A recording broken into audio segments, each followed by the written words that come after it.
ever felt a bit off? Not just disconnected from other people, but, from yourself.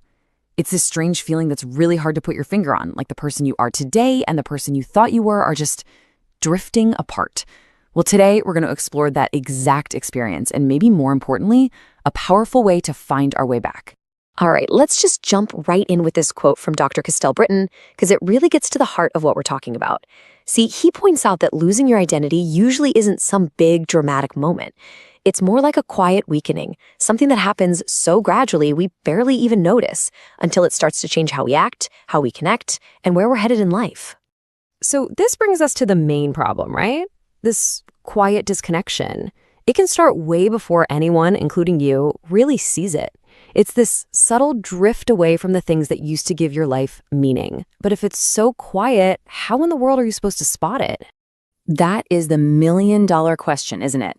If we're going to tackle this feeling of being disconnected, we have to know what we're looking for. What are the clues, either in ourselves or in people we care about, that this might be happening? Okay, so according to Dr. Britton's work, the signs are actually pretty subtle. It might look like someone pulling away from their friends and family. Or, maybe they still show up to things, but they're not really there. They're just going through the motions. You might notice this kind of emotional distance that wasn't there before. And underneath all of that is just this growing, nagging feeling of disconnection. These aren't just bad moods. They're the first whispers that a sense of self might be fading. But spotting the problem is just step one. And this is where Dr. Britton's work is so incredible, because he offers us a way forward. He didn't just identify what was wrong, he actually developed a framework for hope, a real practical way to start rebuilding what's been lost. And here it is. Identity restoration theory. So what is it? Well, it basically proposes that our sense of self isn't some fixed thing that once it's gone for good. Nope. It can be actively rebuilt. And the building blocks are fascinating. Things like reconnecting with our culture, our sense of place, the story of our own lives, and that deep human need to belong. So, this all sounds great in theory, but what does it actually look like day to day? Let's get into the practical side of things and see how this theory turns into a real toolkit for reconnection. The first part of this journey, like with so many things in life, is internal. It all starts with the stories we tell ourselves about ourselves. Before we can really connect with the world out there, we've got to reconnect with our own story first. Now, what's really cool is how these two steps work together. First, you rebuild your personal narrative. That means looking at your life not as a bunch of random things that happened, but as a story that actually makes sense. And then, and this is key, you take that new understanding of your story and you express it through meaningful action.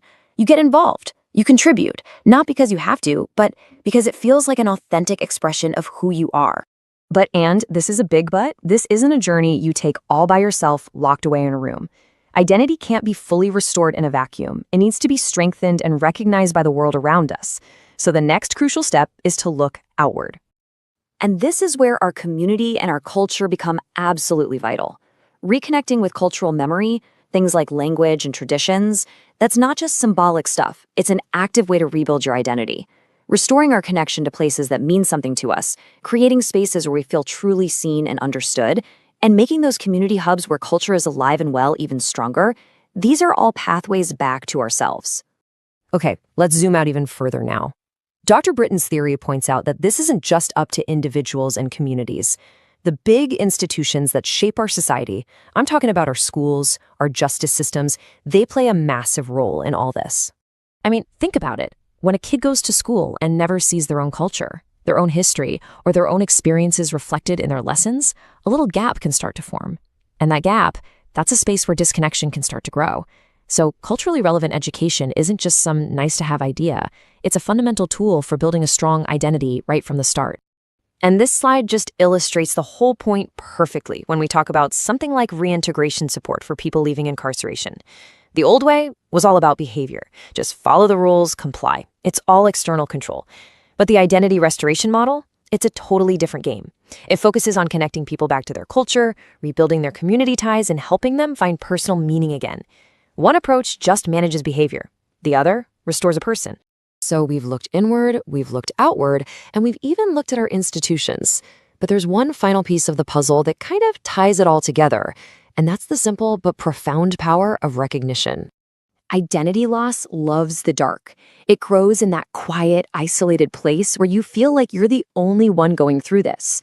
That's why just being able to name it, having the words to talk about it, is so incredibly powerful. The moment we can talk about it, we realize we're not alone. And normalizing these conversations, that's the very first step toward healing.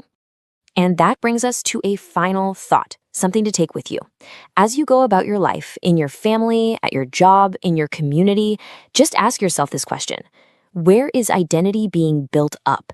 And where, maybe quietly, is it being lost? The answer tells us exactly where the work of reconnection needs to begin.